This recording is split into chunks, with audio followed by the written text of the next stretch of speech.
Hey guys, it's Frank from Cruising with Wheels. What happens when you've traveled all day, you are tired, hungry, and you just want to get into your hotel room and can't? We'll find out in this episode of my Tales from the High Seas.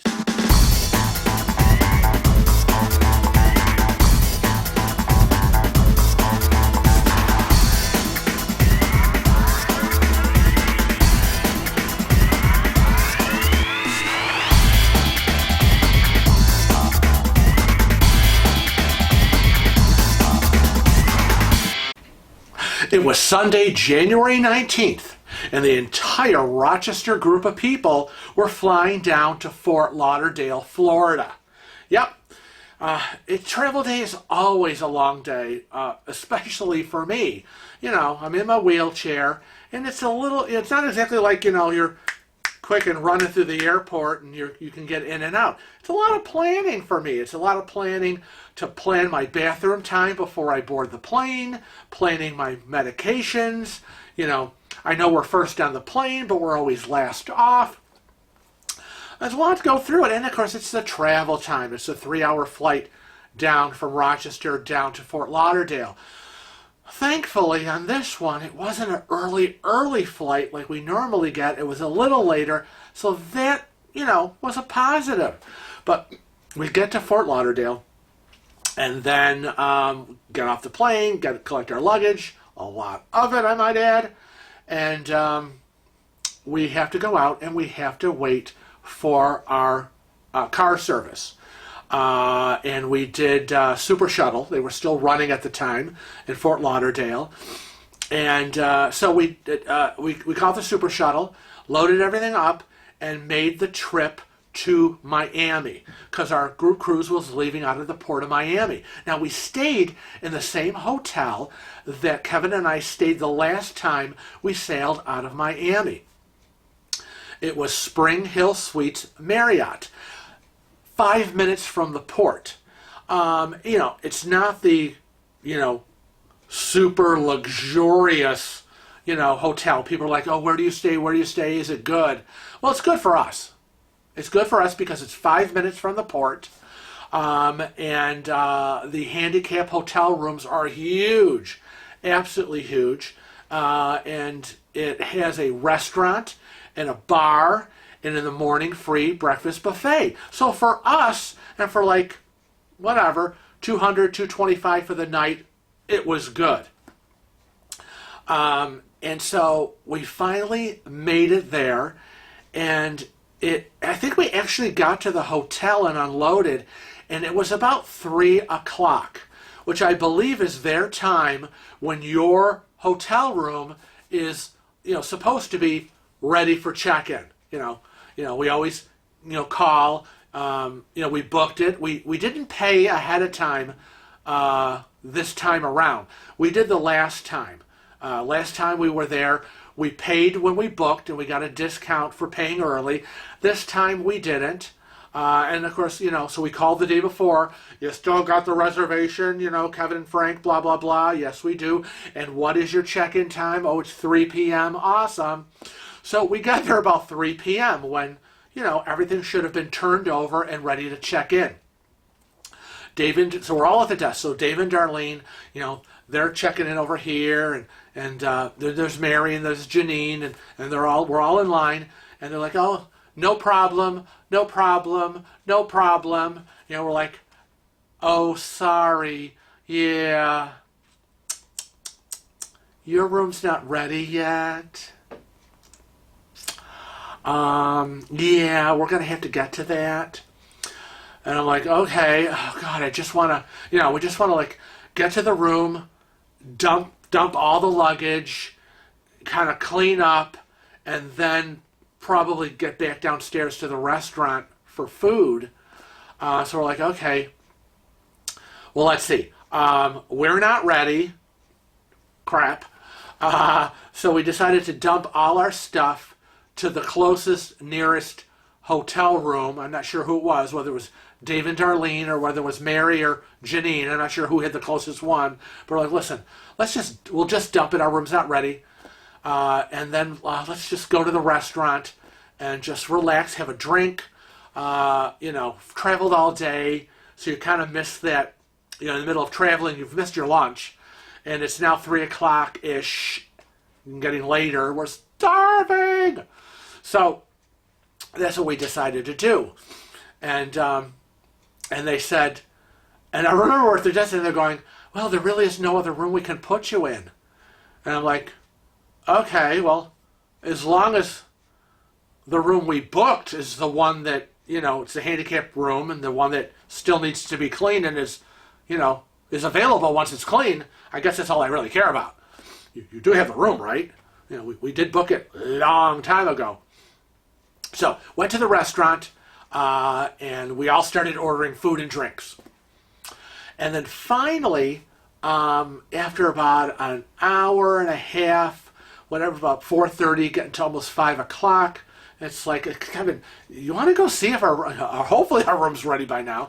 So it's like, he comes back, he goes, yep, room is ready. I said, okay, cool. So I'm like, where did you hide the luggage? And we'll start slowly taking it up. I think we were on the 3rd floor. And so he's like, well, let's go. And, Kevin likes to use me as a pack mule. Okay? So I load some luggage, whatever, onto me. You're going to have to push me. So other than having the backpack on your back, there's really not much you can take. So we get up to the 3rd floor, meander around the hallway. Here's our room. God, it kind of looks like the last room we had, when we were here before. Puts the key card in the door, and red light. I'm like, oh, okay. Try it again. No.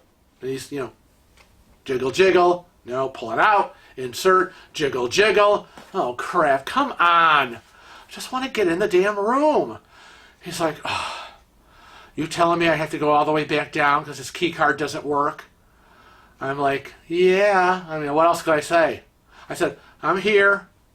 I'm with whatever luggage we got.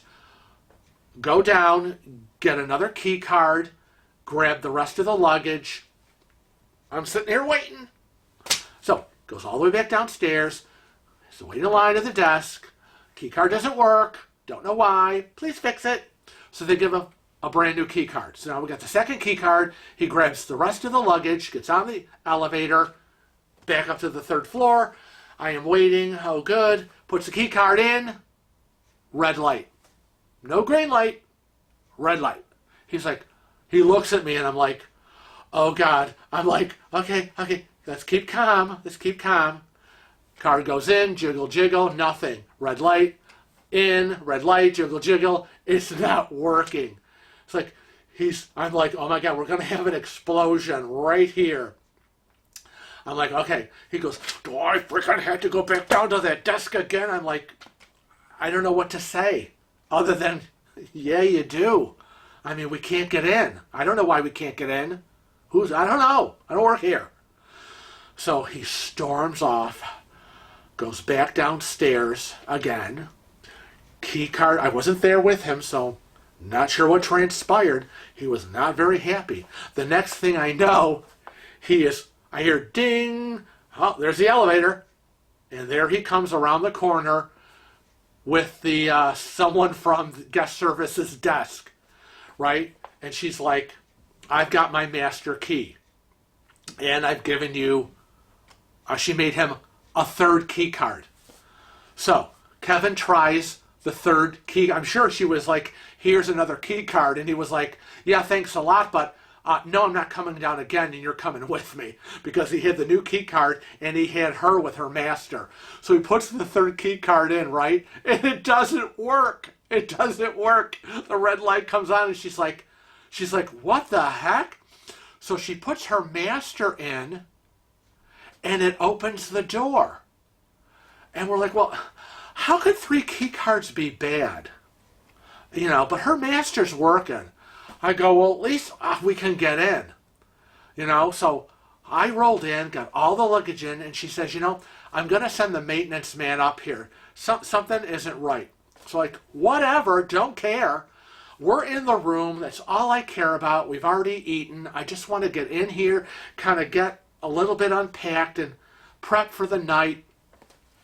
we'll wait for the maintenance man. So the maintenance man comes up within like 10, 15 minutes, and he's, futzing with the lock. Well, he had to actually replace the entire lock mechanism. Yeah, our lock, right?